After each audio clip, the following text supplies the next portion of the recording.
Satyendra Kumar civil warrior channel में आप सबका स्वागत करता हूं।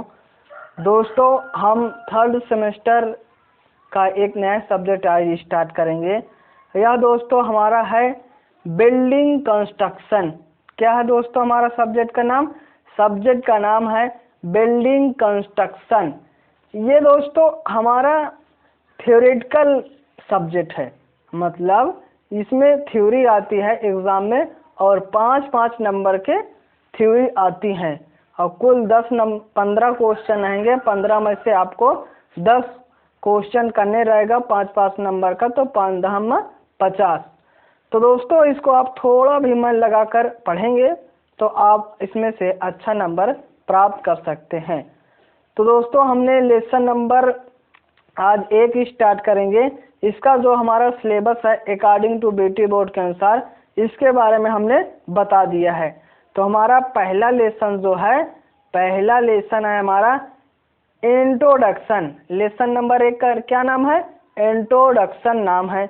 आज इसको स्टार्ट करते हैं। इसमें दोस्तों हमारा सिर्फ 2 टॉपिक है। क्या टॉपिक है? एक है उपयोग के आधार पर भवन का वर्गीकरण तथा दूसरा टॉपिक है भवन के पार्ट्स, मतलब कितने भाग पार्ट से होते हैं उनका हम संक्षिप्त परिचय है। तो ज़्यादा इसमें सिलेबस नहीं है दोस्तों, बस इसको हम स्टार्ट करते हैं और लगभग 2 या 3 लेक्चर में ये समाप्त हो जाएगा। इसको दोस्तों आप थोड़ा थोड़ा पढ़ते रहिए। ये थ्योरेटिकल है, आप इससे ये मत मानिए कि जब एग्ज़ाम आएगा तो हम पढ़ लेंगे और एग्ज़ाम दे देंगे। तो इसको क्या करिए, थोड़ा थोड़ा एक एक क्वेश्चन के तौर एक टॉपिक पढ़िए और धीरे धीरे आपको पूरा कंप्लीट हो जाएगा। तो स्टार्ट करते हैं दोस्तों हमारा लेसन नंबर 1। लेसन नंबर 1 का नाम है इंट्रोडक्शन। तो सबसे पहले हमारा पहला टॉपिक क्या है? पहला टॉपिक जान लेते हैं, भवन क्या होता है। भवन को कहते हैं बिल्डिंग। तो इसको समझते हैं। मानव की 3 मूलभूत आवश्यकताएं होती है। दोस्तों हमको बचपने से ही पढ़ाया जाता है कि मानव की 3 आवश्यकताएं होती है। पहला होता है रोटी, कपड़ा और मकान। तो जो हमारी तीसरे इम्पॉर्टेंट आवश्यकताएं हैं, मकान। बिल्डिंग कंस्ट्रक्शन के अंतर्गत हम इसी के बारे में पढ़ेंगे। तो पहले समझ लेते हैं कि हमारा मकान क्या होता है। वातावरणीय प्रभावों जैसे धूप, वर्षा, ठंड आदि, गर्मी एवं जंगली जीव जंतुओं के प्रभाव से बचने के लिए बनाया गया आश्रय, जहां अपने परिवार के साथ सुख चैन से रह सके, इस प्रकार के आश्रय को भवन बिल्डिंग कहते हैं। तो इसको समझते हैं कि बिल्डिंग क्या कहता है। वातावरणीय प्रभाव, हमारी प्राकृतिक आपदाएं होती हैं, जैसे भूकंप होता है, बाढ़ होता है, धूप होता है, वर्षा होता है, ठंड होता है और मौसम का चेंज होना होता है। ये सब क्या है? ये हमें प्राकृतिक द्वारा होता है, ये मानव द्वारा नहीं होता है। इससे बचने के लिए हमें क्या करना चाहिए? मान लीजिए जब हमारी ठंड पड़ रही है तो हमें गर्म की आवश्यकता होती है, और जब गर्मी पड़ती है तो हमें ठंड की आवश्यकता होती है, और इसी प्रकार जब बाढ़ आती है तो हमें ऊंचे स्थान की ज़रूरत होती है। इन सब बचने के लिए क्या क्या बचने के लिए? धूप, वर्षा, ठंड, गर्मी, आंधी एवं जंगली जीव जंतुओं के प्रभाव से बचने के लिए हम एक आश्रय बनाते हैं। आश्रय मतलब रहने के लिए बनाते हैं, जहां वह अपने परिवार के साथ सुख चैन से रह सके। इस प्रकार के अस्थाई आश्रय को क्या दोस्तों? अस्थाई आश्रय को भवन कहते हैं। तो ये हमारी बिल्डिंग की परिभाषा हुई कि भवन किसे कहते हैं। आपको सीधा सीधा क्या लिखना है भवन की परिभाषा में कि धूप, वर्षा, ठंड आदि, गर्मी एवं जंगली जीव जंतुओं के प्रभाव से बचने के लिए बनाए गए आश्रय, जहां वो अपने परिवार के साथ सुख चैन से रह सके। इस प्रकार के अस्थायी आश्रय को भवन मतलब बिल्डिंग कहते हैं। दोस्तों क्वेश्चन कैसे पूछेगा? भवन क्या होता है और भवन के पार्ट्स लिखिए, मतलब भाग लिखिए। तो ये हमारा सीधा सीधा परिभाषा हुआ भवन की क्या होता है। अब हम दोस्तों दूसरी देखते हैं परिभाषा जो हमारी है, सिंपली कहें जो किताबी भाषा में इसकी क्या होती है हमारी परिभाषा। तो इसकी हमारी होती है दोस्तों, एक ऐसी संरचना जो इसमें रहने वाले व उनके सामानों को प्राकृतिक तत्वों जैसे धूप, वर्षा, सर्दी, जीव जंतुओं व चोरों से सुरक्षा प्रदान करता है, भवन कहलाता है। तो भवन की सीधा सीधा यदि हम परिभाषा लिखें कि जो प्राकृतिक तत्व जैसे धूप, वर्षा, सर्दी, आंधी, जीव जंतुओं व चोरों से हम सुरक्षा प्रदान करता है, भवन कहलाता है। ये दोस्तों हमारे भवन की परिभाषा हुई कि भवन किसे कहते हैं। ये अब दोस्तों हम भवनों दूसरा टॉपिक पढ़ेंगे। सबसे पहले हमने भवन क्या होता है ये जाना। अब हम दोस्तों दूसरा टॉपिक पढ़ेंगे। दूसरा टॉपिक है हमारा उपयोग के आधार पर, उपयोग के आधार पर भवनों का वर्गीकरण, उपयोग के आधार पर भवनों का वर्गीकरण। दोस्तों ये बहुत इम्पॉर्टेंट टॉपिक है, क्योंकि हर साल लगभग हर साल इससे पूछ लेता है कि उपयोग के आधार पर भवन का वर्गीकरण दिखिए। ये दोस्तों हर साल लगभग आ जाता है, तो इसको आप थोड़ा कायदे से पढ़िए और इसको 100% याद कर लीजिए। इसमें कोई वो नहीं कि आएगा कि नहीं आएगा, मान लीजिए ये आएगा ही। तो देखते हैं हमारा उपयोग के आधार पर भवनों का वर्गीकरण क्या होता है। Classification of building based on occupancy as per NB code. तो राष्ट्रीय भवन संहिता national building code NB code के अनुसार भवनों का वर्गीकरण 9 भागों में किया गया है। इन्हें क्रमशः A B C D F G H I नाम दिया गया है। सबसे पहले देखते हैं हमारा वर्ग ए में क्या आता है। वर्ग ए में आता है हमारा आवासीय आता है। एक बार फिर से देखते हैं दोस्तों हम पढ़ रहे हैं उपयोग के आधार पर भवन का वर्गीकरण। इस तरह यह पूछता है उपयोग के आधार पर भवन का वर्गीकरण कैसे किया जाता है, पूरे भागों के नाम लिखिए। या फिर इस तरह पूछता है एनबी कोड के अनुसार भवनों का वर्गीकरण लिखिए। या फिर पूछता है उपयोग के आधार पर भवनों का वर्गीकरण। तो जैसे आए दोस्तों क्वेश्चन आप समझ लीजिए। तो उपयोग के आधार पर हमारा भवन का वर्गीकरण 9 भागों में किया गया। कितने भागों में? 9 भागों में किया गया है। इन्हें क्रमशः A B C D E F G H I नाम दिया गया है। तो जो हमारा सबसे पहला है क्या है, वर्ग ए में। वर्ग ए में आता है आवासीय आता है। क्या आता है? आवासीय। वर्ग बी में क्या आता है? शैक्षणिक आता है। और वर्ग सी में क्या आता है? संस्थागत आता है। वर्ग डी में सभा भवन आता है। दोस्तों आपको ये ध्यान रखना चाहिए कि आप सोचें कि वर्ग ए में सभा भवन नहीं लिख सकते।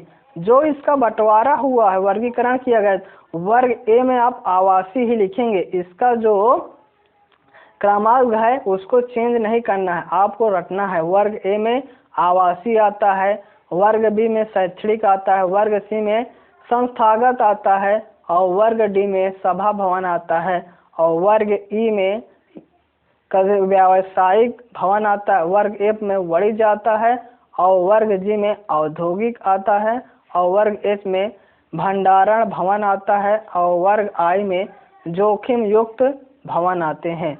तो कुल मिला के हमारे 9 वर्गीकरण है। कौन कौन से वर्गीकरण है इसको हमने आपको दे दिया। हम दोस्तों एक बार फिर से आपको बता रहे हैं कि इसका जो क्रमागत है वो चेंज नहीं होना चाहिए। नहीं आप सोचे पूरा 9 याद कर लें और एग्जाम में वर्ग ए में भंडारण भवन लिख दिए, तो ये आपको पूरा का पूरा गलत हो जाएगा और आपको एक भी नंबर नहीं मिलेगा। आपको वर्ग ए में आवासीय होता है तो आवासीय ही लिखना है, इसका क्रम नहीं चेंज करना है। तो आप पूरे 9 को A B C D F G H I जो है इसको क्रम के अनुसार याद कर लीजिए। तो हमने देखा दोस्तों कि ये क्रम के अनुसार उपयोग के आधार पर भवन का वर्गीकरण कौन कौन से हैं। अब आवासीय भवन किसे कहते हैं, शैक्षणिक भवन किसे कहते हैं, संस्थागत भवन किसे कहते हैं, सभा भवन किसे कहते हैं, अव्यवसायिक भवन, वाणिज्य भवन, औद्योगिक भवन, भंडारण भवन और जोखिम युक्त भवन। इन भवनों को जानते हैं, थोड़ा थोड़ा इसका संक्षिप्त परिचय जानेंगे। तो जानते हैं सबसे पहला हमारा क्या है, सबसे पहला हमारा है आवासीय भवन। इसको देखते हैं दोस्तों। तो दोस्तों हम सबसे पहला जानते हैं, सबसे पहला भवन आवासीय भवन, इंग्लिश में कहें तो रेजिडेंशियल बिल्डिंग क्या होता है इसको समझते हैं। हम उपयोग के आधार पर भवनों का वर्गीकरण पढ़ रहे हैं। तो सबसे पहला हमारा है आवासीय भवन। राष्ट्रीय भवन संहिता एनबी कोड के अनुसार ऐसी भवन जिसमें आवश्यक रूप से सोने, रहने एवं विश्राम करने की व्यवस्था रहती है, परंतु भोजन बनाने वाला कमरा हो भी सकता है और नहीं भी हो सकता है, आवासीय भवन कहलाते हैं। ये 5 प्रकार के होते हैं। कितने प्रकार के होते हैं दोस्तों? 5 प्रकार के होते हैं आवासीय भवन जो होते हैं। पहले आवासीय भवन क्या होते हैं इसको समझते हैं। आवासीय भवन वे भवन होते हैं जिसमें दोस्तों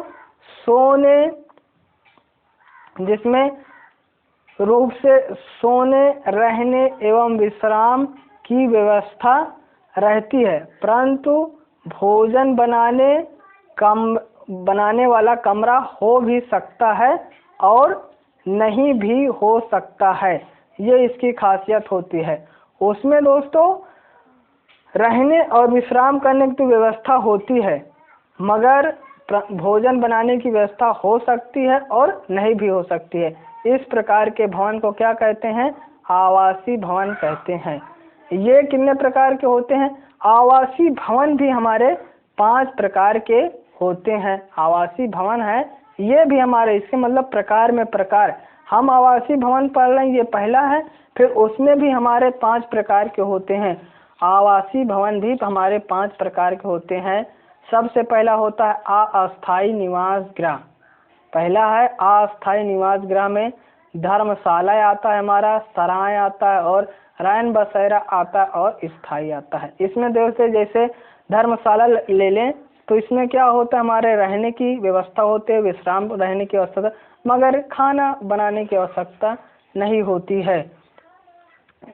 फिर है दूसरा है व्यक्तिगत आवासीय भवन, जिसमें 1 अथवा 2 परिवारों की व्यवस्था होती है। फिर तीसरा है डोरमेट्री, ऐसी व्यवस्था जहां कई व्यक्ति एक साथ रह सकते हैं। ये होटल, रेलवे गृहों के उपलब्ध होते हैं।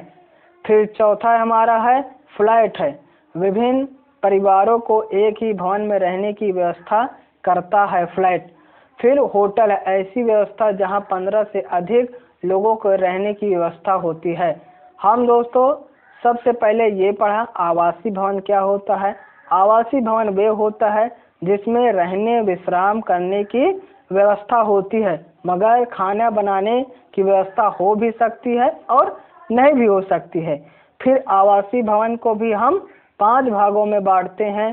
पहला अस्थायी भवन है, अस्थायी निवास गृह, फिर है व्यक्तिगत आवासीय भवन और तीसरा है डोरमेट्री, चौथा है फ्लैट और 5वां है होटल। ये क्या क्या होते हैं आपको हमने समझाया है पूरा। फिर दोस्तों अब हम दूसरा पढ़ेंगे। दूसरा हमारा क्या है?